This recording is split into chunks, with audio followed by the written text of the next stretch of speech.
नमस्कार. Maharashtra DHS staff nurse भरतीची परीक्षा जवळ येते आणि यशस्वी होण्यासाठी एक अचूक रणनीती हवी.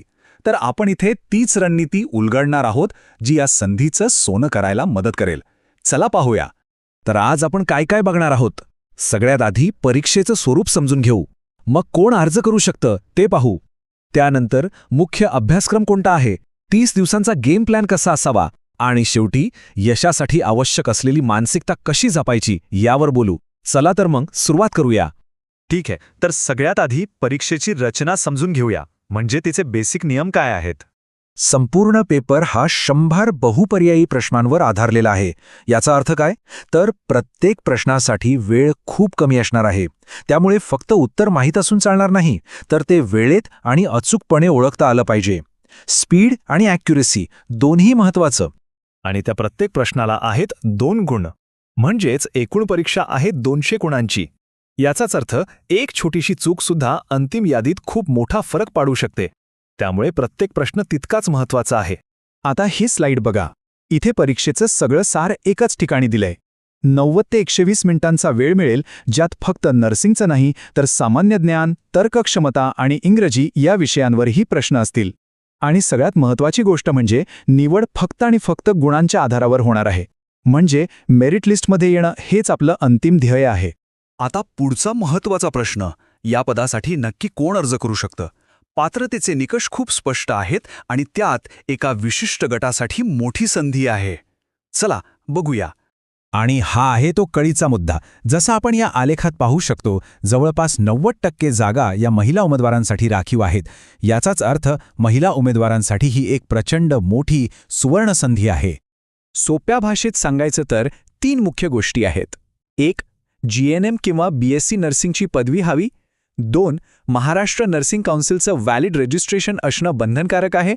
आणि 3. वयोमर्यादेत बसणं आवश्यक आहे. या तिन्ही अटी पूर्ण होत असतील तरच अर्ज करता येईल. बरं, पात्रता तर समजली, पण आता अभ्यासाचं काय? नक्की कोणत्या विषयांवर लक्ष केंद्रित करायचं? हा अभ्यासक्रम म्हणजे नर्सिंगच्या ज्ञानाचे 5 मुख्य आधारस्तंभ आहेत. नर्सिंगची मूलभूत तत्त्व, मेडिकल सर्जिकल, गायनेकॉलॉजी, लहान मुलांचं आरोग्य आणि सार्वजनिक आरोग्य, हे 5 विषय म्हणजे या परीक्षेचा आत्मा आहेत. पण फक्त अभ्यासक्रम माहिती असणं ही तर पहिली पायरी झाली.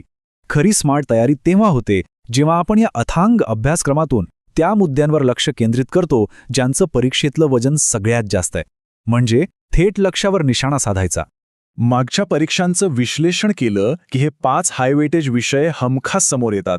लसीकरण, राष्ट्रीय आरोग्य कार्यक्रम, इमर्जन्सी ड्रग्ज, IV फ्लुइड्स आणि इन्फेक्शन कंट्रोल या टॉपिक्सवर ज्याचं प्रभुत्व आहे तो स्पर्धेत नक्कीच पुढे राहणार. चला आता या सगळ्या अभ्यासक्रमाला आणि महत्त्वाच्या टॉपिक्सला एका 30 दिवसांच्या ठोस कृतिशील योजनेत बसूया. ही बघा, ही आहे आपली 30 दिवसांची 4 फेज स्ट्रॅटेजी. पहिले 10 दिवस फक्त मुख्य विषयांचा अभ्यास करा.